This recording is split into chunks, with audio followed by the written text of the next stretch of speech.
একদিন কিছু বিজ্ঞানী ভাবল পিঁপড়ের গর্তের ভেতরে আসলে কি হয়।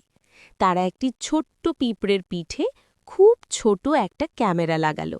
তারপর ধীরে ধীরে তাকে তার গর্তের সামনে ছেড়ে দিল।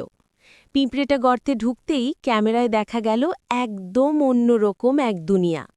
ভেতরে ছিল সরু সরু মাটির সুড়ঙ্গ, যেন মাটির নিচে একটা গোলক ধাঁধা। চারদিকে অনেক পিঁপড়ে এদিক ওদিক ছুটছে, কেউ খাবারের টুকরো বহন করছে, কেউ আবার সুড়ঙ্গ পরিষ্কার করছে। আর একটু ভেতরে যেতেই দেখা গেল একটা বড় ঘরের মতো জায়গা। সেখানে অনেক ছোট ছোট সাদা ডিম রাখা। কিছু পিঁপড়ে খুব যত্ন করে সেই ডিমগুলোর দেখাশোনা করছে। পিঁপড়েটা আরও ভেতরে এগিয়ে গেল।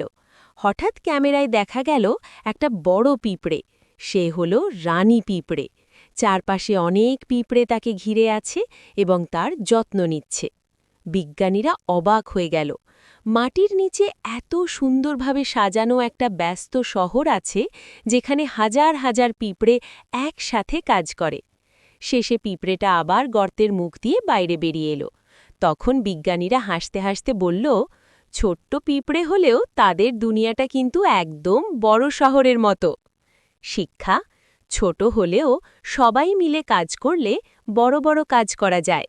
তোমরা দেখছো নিমি টিভি। ভালো লাগলে লাইক, শেয়ার, সাবস্ক্রাইব করবেন আর বেল আইকনটা বাজিয়ে দেবেন।